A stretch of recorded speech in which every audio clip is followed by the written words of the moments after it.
you're not the first and last one.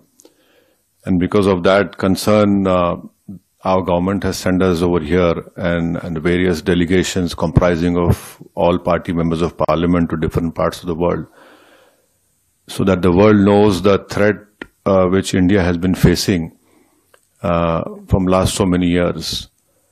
And unfortunately, we have lost huge amount of human lives.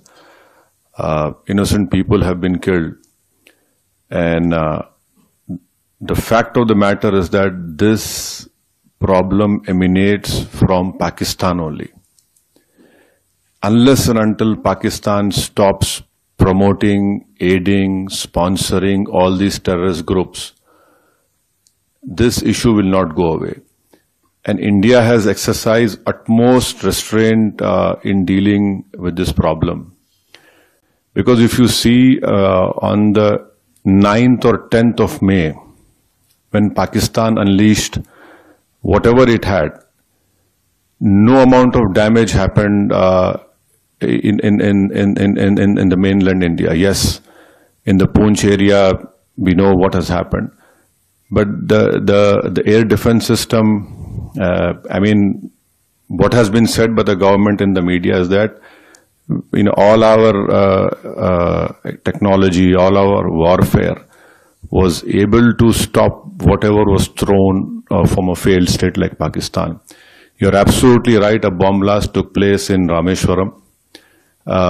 Those culprits have been caught. And let me also remind you that the 26/11 incident which took place in Mumbai, Ajmal Kasab was caught. Ajmal Kasab was given all the due process of the law, wherein Ajmal Kasab went through all the legal process of our country, and ultimately the court gave him the punishment. Even after that, the Indian investigators gave all the evidences which was required to the Pakistani government. They had given proofs, audio recordings. And can you believe at that time when this 26/11 incident took place, the Pakistan foreign minister was in India. So this is a state which is not at all connected. It is not at all concerned about the safety and what the message that goes out. But unfortunately, because of Pakistan's intransigence, that trial didn't go further up. But when Bahrain was heading the FATF committee and Pakistan was put in the grey list, that trial proceeded. And after that, Pakistan came out of grey list. And unfortunately, those people were convicted only in money laundering, not in terrorist charges. And there was a UN designated terrorist called Zakiur Rahman Lakhvi. I don't know where in the world the prison system is such that Mr. Zakiur Rahman is a designated terrorist, and by being in prison, his wife gives birth to a child. Now this is what Pakistan's legal system or the support of the state is concerned.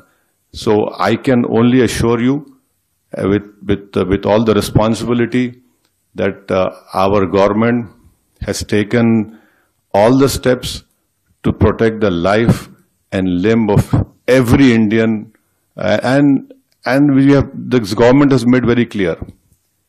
Next time you take up this misadventure, it will be beyond what they are expecting. People were killed.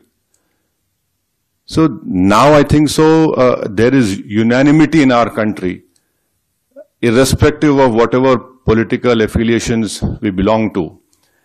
Yes, we have our political differences, but when it comes to the integrity of our country, it is high time that the neighboring country understands. And I would hope and request that the Bahraini government would help us in bringing back Pakistan grey list of FATF.